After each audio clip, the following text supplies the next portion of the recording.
হরে কৃষ্ণ ভক্তমণ্ডলী, আজকে আমরা আস্বাদন করব ভগবদ্গীতার সেরা উক্তি, আধুনিক জীবন সংগ্রামের জন্য শ্রীকৃষ্ণের কালজয়ী জ্ঞান। প্রথমে আমার একটি ছোট অনুরোধ, আপনাদের কাছে সম্পূর্ণ ভিডিওটি শ্রবণ করবেন এবং যারা আমাদের এই চ্যানেলে নতুন, পরবর্তী ভিডিও পেতে চ্যানেলটি সাবস্ক্রাইব করবেন। যারা সাবস্ক্রাইব করেছেন আপনাদেরকে অসংখ্য ধন্যবাদ। হরে কৃষ্ণ বন্ধুগণ, ভগবদ্গীতা থেকে কালজয়ী জ্ঞান আবিষ্কার করুন, যা আপনাকে জীবনের চ্যালেঞ্জগুলির মধ্য দিয়ে পরিচালিত করবে।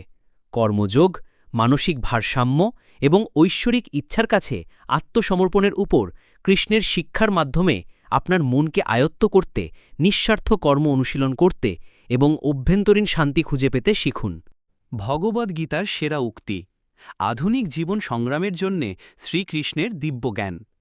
ভগবদ্গীতার উক্তিগুলি জীবনের সবচেয়ে চ্যালেঞ্জিং মুহূর্তগুলির মধ্য দিয়ে পথ স্পষ্ট করতে সাহায্য করে এবং সময় ও সংস্কৃতির সীমা অতিক্রম করে। মহাত্মা গান্ধী এই প্রাচীন গ্রন্থটিকে তার আধ্যাত্মিক অভিধান বলেছিলেন, যা মানুষের আচরণ এবং সিদ্ধান্ত গ্রহণের ওপর তার স্থায়ী প্রভাব দেখায়। কুরুক্ষেত্রের যুদ্ধক্ষেত্রে ভগবান কৃষ্ণ যখন একজন দ্বন্দ্বপূর্ণ অর্জুনকে শিক্ষা দিয়েছিলেন, তখন যে কালজয়ী জ্ঞানের উদ্ভব হয়েছিল তা এখনও আমাদের আধুনিক চ্যালেঞ্জগুলির সাথে কথা বলে। 12 অধ্যায় কৃষ্ণের শিক্ষা সর্বোচ্চ আধ্যাত্মিক অনুশীলন হিসেবে ভক্তির ওপর জোর দেয়। 3 অধ্যায় ব্যাখ্যা করে যে কর্ম প্রতিটি মুহূর্তে অনিবার্য। এই শিক্ষাগুলি গীতার উক্তিগুলির ভিত্তি, যা পাঠকদের নৈতিক অনিশ্চয়তা এবং কঠিন সিদ্ধান্তের মধ্য দিয়ে পরিচালিত করে। গীতা অনন্যভাবে ইতিবাচক চিন্তাভাবনাকে গভীর আত্মপ্রতিফলন এবং সর্বজনীন শৃঙ্খলার বোঝার সাথে সংযুক্ত করে। এই অংশটি ভগবদ্গীতার প্রয়োজনীয় উক্তিগুলি অনুসন্ধান করে, যা আজকের চ্যালেঞ্জগুলির জন্য ব্যবহারিক নির্দেশনা দেয়। এই বিখ্যাত উক্তিগুলি পাঠকদের তাদের মন নিয়ন্ত্রণ করতে এবং আসক্তি ছাড়াই কাজ করতে দক্ষ হতে শেখায়। এগুলি আমাদের বাহ্যিক বিশৃঙ্খলা সত্ত্বেও অভ্যন্তরীণ শান্তি খুঁজে পেতে শেখায়। শ্রীকৃষ্ণের কালজয়ী জ্ঞান মানুষকে আধুনিক জীবনের চ্যালেঞ্জগুলি স্পষ্টতা এবং উদ্দেশ্যের সাথে মোকাবেলা করার শক্তিশালী উপায় খুঁজে পেতে সাহায্য করে। মনকে আয়ত্ত করা অভ্যন্তরীণ শক্তির প্রথম ধাপ।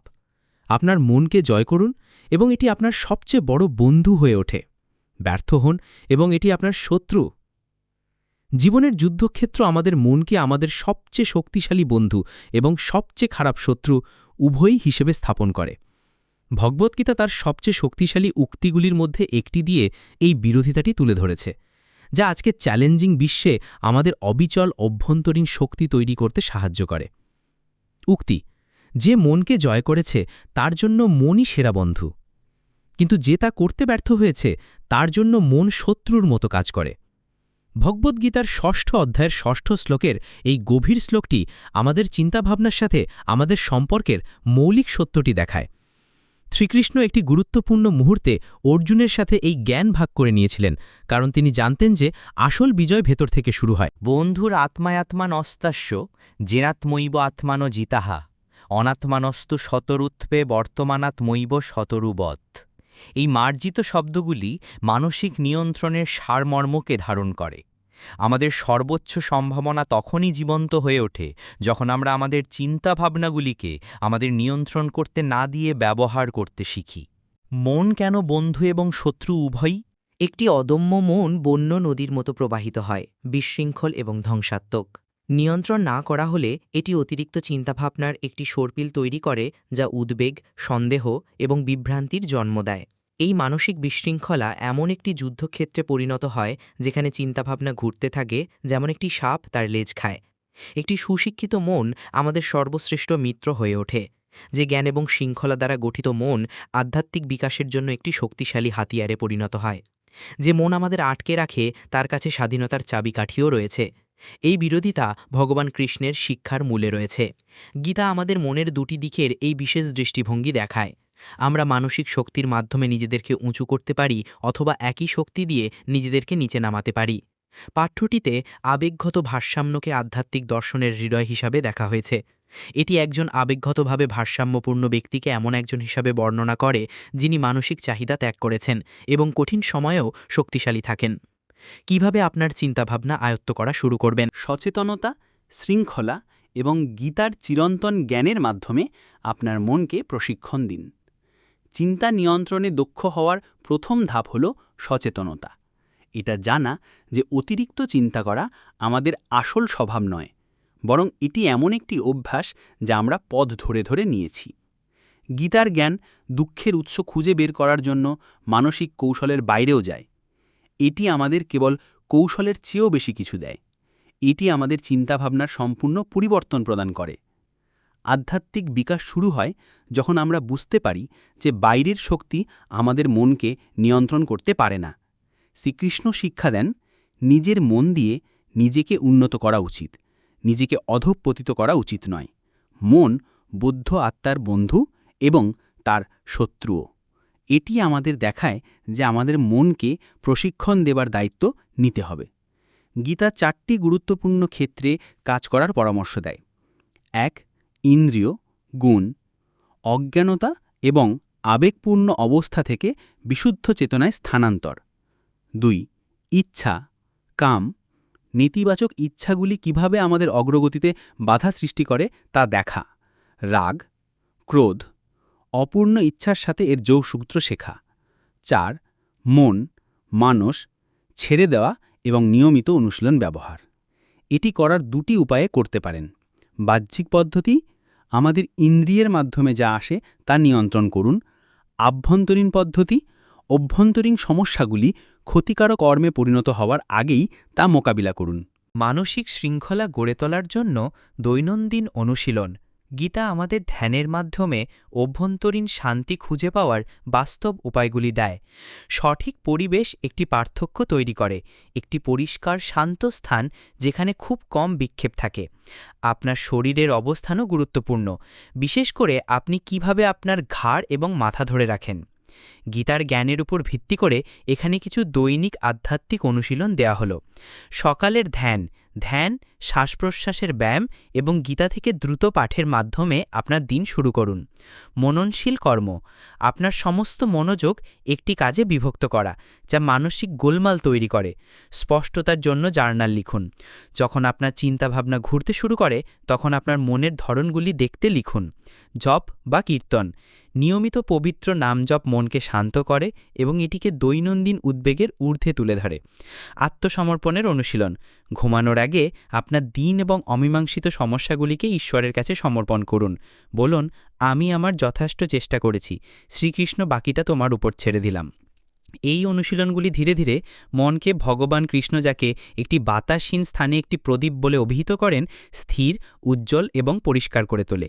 এই মানসিক প্রশিক্ষণ অন্যান্য সমস্ত আধ্যাত্মিক গুণাবলীর বিকাশের জন্য একটি ভিত্তি তৈরি করে। আসক্তি ছাড়াই কর্মযোগের মূল কথা। নিষ্ঠার সাথে তোমার কর্তব্য পালন করো, ফলাফল ত্যাগ করো, কর্মযোগের সারমর্মকে বেঁচে থাকো। ভগবদ্গীতায় নিঃস্বার্থ কর্ম হল আধ্যাত্মিক বিকাশের প্রাণ। কর্মযোগ অভ্যন্তরীণ বিকাশের সকল পথের মধ্যে একটি ব্যবহারিক পদ্ধতি হিসেবে দাঁড়িয়ে আছে, যা দৈনন্দিন কার্যকলাপকে আধ্যাত্মিক অগ্রগতির সুযোগে পরিণত করে। এই গভীর শিক্ষা মানুষকে জীবনের উত্থান পতন থেকে অভ্যন্তরীণভাবে মুক্ত থাকার সময় জীবনে সম্পূর্ণরূপে অংশগ্রহণ করার ক্ষমতা দেয়।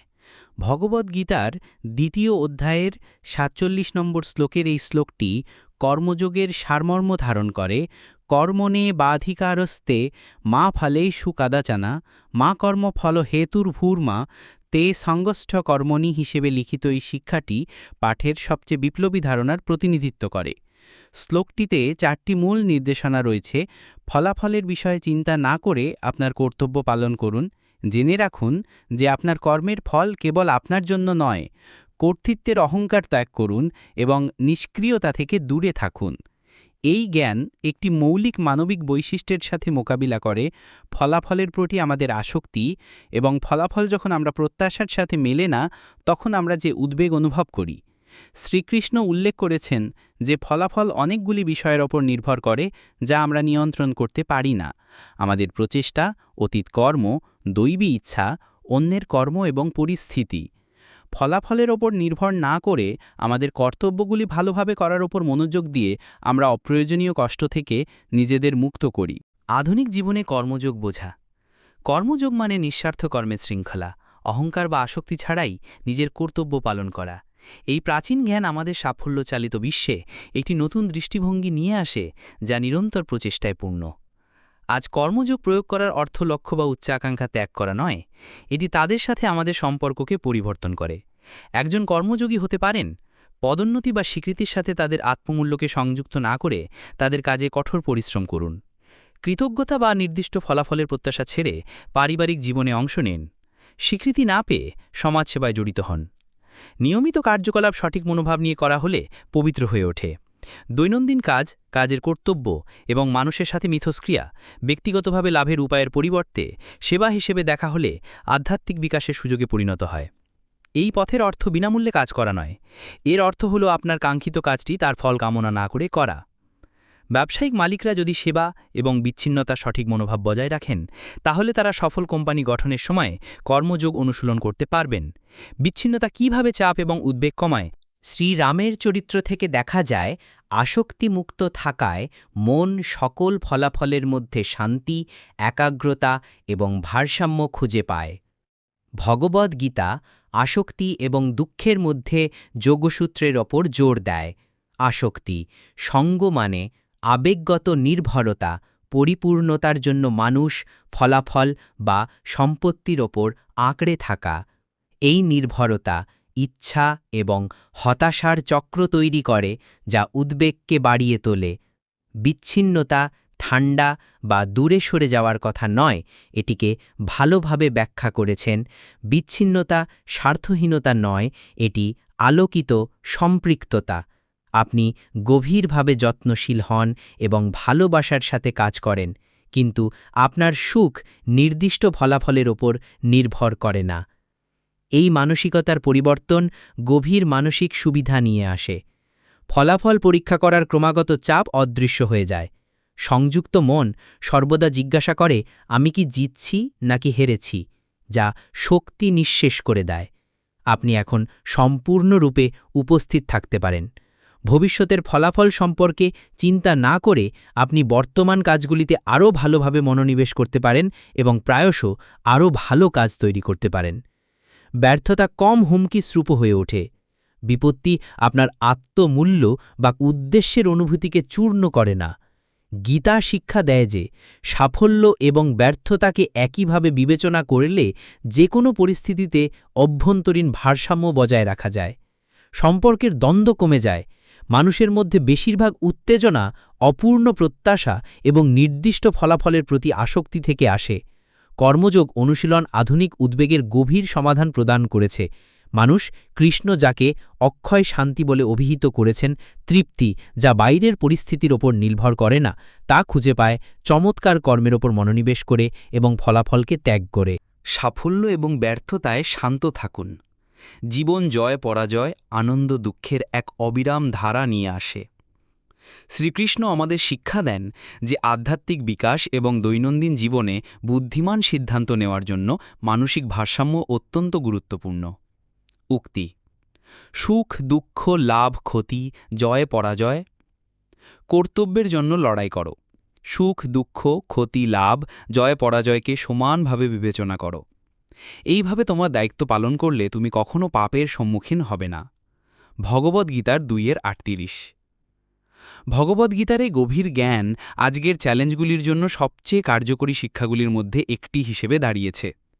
মূল সংস্কৃতে শ্রীকৃষ্ণ অর্জুনকে বলছেন, অধ্যায় 2, শ্লোক 48।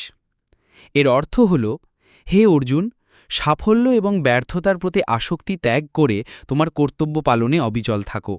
এই ধরনের সাম্যকে যোগ বলা হয়। প্রকৃত যোগ শারীরিক ভঙ্গির বাইরেও যায়। এটি নিখুঁত ভারসাম্যের এক অভ্যন্তরীণ অবস্থা। এই সাম্য আমাদের সকল পরিস্থিতিকে শান্তিপূর্ণভাবে স্বাগত জানাতে সাহায্য করে, যাকে শ্রীকৃষ্ণ বিশেষভাবে যোগ বা পরমেশ্বরের সাথে মিলন বলে অভিহিত করেছেন। সিদ্ধান্ত গ্রহণে কেন সমতা অপরিহার্য? কঠিন সময়ে ভারসাম্যপূর্ণ মন আরও ভালো সিদ্ধান্ত নেয়। যখন মন মানসিক উত্থান পতন থেকে মুক্ত থাকে, ব্যর্থতার ভয় বা সাফল্য সম্পর্কে অত্যধিক উত্তেজনা ছাড়াই, তখন স্পষ্ট চিন্তাভাবনার উদ্ভব হয়। মধুসূদন সরস্বতী এটিকে স্থিতপ্রজ্ঞ হিসাবে বর্ণনা করেছেন, এমন একটি মন যা জ্ঞানী এবং স্থিতিশীল থাকে। মানুষ ভবিষ্যতের ফলাফল সম্পর্কে চিন্তাভাবনা করার পরিবর্তে অভ্যন্তরীণ স্বচ্ছতার ওপর ভিত্তি করে সিদ্ধান্ত নেয়। এই অবিচল ভারসাম্য তাদের কর্মের বন্ধন থেকে মুক্ত করে। শ্রীরামের গল্পটি এই নীতিটি সুন্দরভাবে দেখায়। অযোধ্যার রাজা হিসাবে রাজ্যাভিষেকের ঠিক আগে রানী কৈকেয়ী তার ১৪ বছরের বনবাস দাবি করেছিলেন।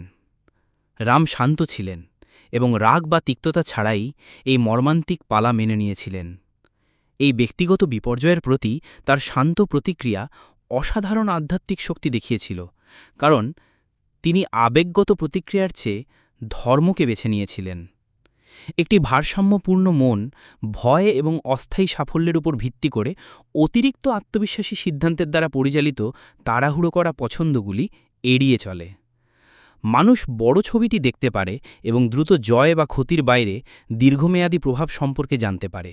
মানসিক ভারসাম্য কিভাবে বিকাশ করা যায়? ভগবদ্গীতা সাম্য বিকাশের ব্যবহারিক উপায়গুলি প্রদান করে। পরিস্থিতির অস্থায়ী প্রকৃতি বুঝুন। জীবনের উত্থান পতন ঋতুর মতো, ভালো এবং খারাপ সময় কেটে যায়। শীত সবসময় বসন্তে পরিণত হয় এবং প্রতিটি পরিস্থিতি পরিবর্তিত হয়। ফলাফল থেকে বিচ্ছিন্নতা অনুশীলন করুন। ফলাফলের উপর নির্ভর না করে আপনার সর্বোচ্চ কাজ করুন। ফলাফলকে ব্যক্তিগত সাফল্য বা ব্যর্থতার হিসেবে না দেখে ঐশ্বরিক ইচ্ছা হিসেবে দেখুন। সাক্ষী চেতনা বিকাশ করুন। আপনার আবেগগুলিতে আটকে না থেকে দেখুন এটি কি ঘটে এবং আপনি কিভাবে প্রতিক্রিয়া জানান তার মধ্যে জায়গা তৈরি করে। প্রতিদিন সাম্যতম গড়ে তুলুন। নিয়মিত অনুশীলনের মাধ্যমে ভারসাম্য আসে। প্রতিটি ছোট চ্যালেঞ্জ আপনাকে স্থির থাকার সুযোগ দেয়। যারা এই শিক্ষা অনুসরণ করেন তারা দেখেন যে মানসিক ভারসাম্য মানে অসাড় হয়ে যাওয়া নয়, এটি উচ্চতর সচেতনতার দিকে পরিচালিত করে, যা সম্পূর্ণরূপে নিযুক্ত থাকার সময় জীবনের অস্থায়ী প্রকৃতি দেখে। এই স্থির অবস্থা কর্মযোগের নীতি থেকে আসে। এই জেনে রাখা যে আমরা আমাদের প্রচেষ্টা নিয়ন্ত্রণ করি যখন ফলাফল ঐশ্বরিক। ভগবদ্গীতা এই সাম্যকে আবেগগত বুদ্ধিমত্তার ভিত্তি হিসেবে দেখে। আবেগকে দূরে ঠেলে দেবার পরিবর্তে এর মধ্যে রয়েছে সেগুলিকে বোঝা এবং পরিচালনা করা। এই অনুশীলন মানুষকে সাফল্য এবং ব্যর্থতার মধ্য দিয়ে স্থির থাকতে সাহায্য করে, জীবনের আবেগগত রোলার কোস্টার থেকে মুক্ত হয়। আকাঙ্ক্ষা ত্যাগ করুন এবং শান্তি খুঁজে পান। জীবনের গভীরতম আধ্যাত্মিক চ্যালেঞ্জগুলি আমার এই অন্তহীন আকাঙ্ক্ষার স্রোত থেকে উদ্ভূত। ভগবদ্গীতার শান্তি খুঁজে পাওয়ার বিষয়ে শ্রীকৃষ্ণের চিরন্তন জ্ঞান ভাগ করে নেয়। আমাদের মনের অবিরাম আকাঙ্ক্ষাকে অতিক্রম করতে হবে, তাদের পিছনে ছুটতে হবে না। উক্তি, নদী যেমন সমুদ্রে প্রবাহিত হয় তেমনি সমস্ত আকাঙ্ক্ষা তার মধ্যে প্রবেশ করে, যিনি শান্তি লাভ করেন। যে ব্যক্তি আকাঙ্ক্ষার অবিরাম প্রবাহে বিচলিত হন না, যা সমুদ্রের নদীর মতো প্রবেশ করে, যা সর্বদা পূর্ণ কিন্তু সর্বদা স্থির থাকে, কেবল সেই ব্যক্তি শান্তি অর্জন করতে পারেন এবং সেই ব্যক্তি নয় যে এই ধরনের আকাঙ্ক্ষা পূরণ করার জন্য প্রচেষ্টা করে। ভগবদ্গীতার ২য় অধ্যায়ের ৭০ নম্বর শ্লোকের এই গভীর শ্লোকটি আমাদের দেখায় যে কিভাবে প্রকৃত শান্তি আসে ভিতরে সম্পূর্ণ বোধ করার মাধ্যমে। সমুদ্র রূপক এই আধ্যাত্মিক সত্যকে সুন্দরভাবে ধারণ করে। সমুদ্র শান্ত থাকে, এমনকি অসংখ্য নদী এতে প্রবাহিত হলেও। শান্তিতে থাকা ব্যক্তি স্বাভাবিকভাবেই মনের মধ্যে জেগে ওঠা আকাঙ্ক্ষা দ্বারা অব্যাহত থাকে। এই শিক্ষাটি গুরুত্বপূর্ণ কিছু প্রকাশ করে। প্রতিটি আকাঙ্ক্ষা পূরণ করার চেষ্টা কেবল আকাঙ্ক্ষার চক্রকে জীবিত রাখে। অসীম আকাঙ্ক্ষার ফাঁদ। শ্রীকৃষ্ণ ব্যাখ্যা করেছেন কিভাবে ইচ্ছা এমন একটি চক্র তৈরি করে যা থেকে আমরা পালাতে পারি না, যা কোনো স্থায়ী তৃপ্তিকে বাধা দেয়। প্রাচীন ধর্মগ্রন্থগুলি পরামর্শ দেয় যে আকাঙ্ক্ষা ঈশ্বরের চেয়ে বড় বলে বিবেচিত হয়, যা মানব চেতনার ওপর এর বিশাল শক্তি প্রদর্শন করে। আমরা এই চ্যালেঞ্জের মুখোমুখি হয়েছিলাম। ইচ্ছা আগুনের মতো জ্বলে ওঠে এবং আমরা যখন এটি খাই তখন আরও শক্তিশালী হয়। গীতা কিভাবে মন আটকে যায় তা বর্ণনা করে। আমাদের ইন্দ্রিয়গুলি আমাদের যা চাই তা নিয়ে ভাবতে বাধ্য করে। আমরা এই চিন্তাভাবনার সাথে সংযুক্ত হই। আসক্তি আকাঙ্ক্ষায় পরিণত হয়। অপূর্ণ আকাঙ্ক্ষাগুলি ক্রোধে পরিণত হয়। এটি ব্যাখ্যা করে যে কেন আমাদের বাইরের অর্জনগুলি কখনো স্থায়ী শান্তি বয়ে আনে না। মানুষের আকাঙ্ক্ষার কোনো শেষ সীমা নেই। প্রতিটি ইচ্ছা এখনই পূরণ হলেও মন নতুন আকাঙ্ক্ষা তৈরি করতে থাকবে। গীতা এটিকে সবচেয়ে বড় মানসিক ফাঁদ বলে অভিহিত করে। ক্ষণিকে তৃপ্তি দ্রুত নতুন আকাঙ্ক্ষার দিকে নিয়ে যায়। কিভাবে? তৃপ্তি কিভাবে স্পষ্টতার দিকে পরিচালিত করে? আপনি যা চান তা পেয়ে নয়, বরং আকাঙ্ক্ষার সাথে আপনার সম্পর্ক পরিবর্তন করে প্রকৃত তৃপ্তি খুঁজে পান। ভগবদ্গীতা শিক্ষা দেয় যে শান্তি আসে আকাঙ্ক্ষা পূরণ করার পরিবর্তে তা থেকে মুক্ত হয়ে। বিচ্ছিন্নতা মানে দায়িত্ব বা সম্পর্ক থেকে পালিয়ে যাওয়া নয়, এর অর্থ হল অভ্যন্তরীণ স্বাধীনতা থাকা। মানসিকভাবে স্বাধীন থাকা সত্ত্বেও আপনি আন্তরিকভাবে আপনার কর্তব্য পালন করতে পারেন। মহাভারতের ভীষ্মের গল্পটি এটি নিখুঁতভাবে দেখায়। তিনি তার সিংহাসনের অধিকার ত্যাগ করেছিলেন এবং আজীবন ব্রহ্মচর্য বেছে নিয়েছিলেন। তবুও তিনি প্রজন্মের পর প্রজন্ম ধরে হস্তিনাপুরের সেবায় সম্পূর্ণভাবে জড়িত ছিলেন। তার বিচ্ছিন্নতা তাকে স্পষ্টভাবে দেখতে সাহায্য করেছিল এবং কর্তব্যের প্রতি তার প্রতিশ্রুতি আরও গভীর করেছিল। তৃপ্তি লালন করার জন্য জেনে রাখুন যে আকাঙ্ক্ষাগুলি আমাদের মানসিক সংযোগে বাস করে, বস্তুতে নয়। মনে রাখবেন যে সুখ আমাদের চেতনায় বাস করে, বাইরে নয়। প্রতিদিন আপনার মানসিক আকাঙ্ক্ষাগুলি অনুসরণ করার পরিবর্তে পর্যবেক্ষণ করার জন্য সময় নিন। অভ্যন্তরীণ এই পরিবর্তনটি গীতা যাকে আমাদের অভ্যন্তরীণ জগতের তাপমাত্রা নিয়ন্ত্রণ বলে অভিহিত করে তা তৈরি করে। আপনি জানেন কিভাবে পরিস্থিতি যাই হোক না কেন পরিষ্কার থাকতে হয়। যখন তুমি সুখকে পেছনে ছুটতে হয় এমন কিছুর পরিবর্তে ভেতরের কিছু হিসেবে দেখো, তখন তুমি শ্রীকৃষ্ণের বর্ণনা অনুযায়ী পরম শান্তি খুঁজে পাবে। কামনার পিছনে দৌড়ানো থেকে মুক্তি। ঐশ্বরিক ইচ্ছার কাছে আত্মসমর্পণ ভগবদ্গীতার সবচেয়ে গভীর শিক্ষা তার শেষের দিকে দেখা যাচ্ছে। কৃষ্ণ আমাদের নিয়ন্ত্রণ ত্যাগ করতে এবং ঐশ্বরিক করুণায় আশ্রয় নিতে আমন্ত্রণ জানিয়েছেন। এই চূড়ান্ত শিক্ষাটি সম্পূর্ণ বিশ্বাসের মাধ্যমে আধ্যাত্মিক মুক্তির সর্বোচ্চ পথ প্রকাশ করে। উক্তি: সকল প্রকার ধর্ম ত্যাগ করো এবং কেবল আমার কাছে আত্মসমর্পণ করো। আমি তোমাকে সমস্ত পাপপূর্ণ প্রতিক্রিয়া থেকে মুক্ত করব, ভয় পেও না। ভগবদ্গীতা 18:66। কৃষ্ণের সবচেয়ে জোরালো নির্দেশ এই শ্লোকে দেখা যায়। তার প্রেমময় আমন্ত্রণ আমাদের তার সম্পূর্ণ আশ্রয়ে আসতে বলে। সংস্কৃত শব্দ শরণম, আত্মসমর্পণ, সমগ্র পাঠ জুড়ে প্রবাহিত হয় এবং এখানে তার শীর্ষে পৌঁছায়। কৃষ্ণ মুক্তির দ্বার উন্মোচন করে এমন আত্মসমর্পণের এই চূড়ান্ত আহ্বানের দিকে এগিয়ে চলেছেন। আত্মসমর্পণের প্রকৃত অর্থ কি? গীতায় আত্মসমর্পণের অর্থ নিষ্ক্রিয়ভাবে হাল ছেড়ে দেওয়া নয়। এটি একটি সক্রিয় আস্থা, ঐশ্বরিক ইচ্ছার সাথে তাল মিলিয়ে চলার একটি সচেতন পছন্দ। স্বামী মুকুন্দনন্দের ব্যাখ্যা দেখায় যে প্রকৃত আত্মসমর্পণ একাধিক স্তরে কাজ করে। বৌদ্ধিক আত্মসমর্পণ, ধারণাগতভাবে ঈশ্বরের শ্রেষ্ঠত্ব গ্রহণ; আবেগিক আত্মসমর্পণ, আন্তরিক আস্থা এবং ভালোবাসা বিকাশ; আচরণগত আত্মসমর্পণ, কর্মকে ঐশ্বরিক উদ্দেশ্যের সাথে সঙ্গতিপূর্ণ করা। বেশিরভাগ মানুষ বৌদ্ধিক সম্মতিতে থামে। তারা আবেগিক আস্থা বিকাশ করে না বা তাদের আচরণ পরিবর্তন করে না। ভক্তিবিনোদ ঠাকুর আত্মসমর্পণ সম্পর্কে গুরুতর ব্যক্তিদের কাছ থেকে 6টি অনুশীলন সম্পর্কে জিজ্ঞাসা করেন।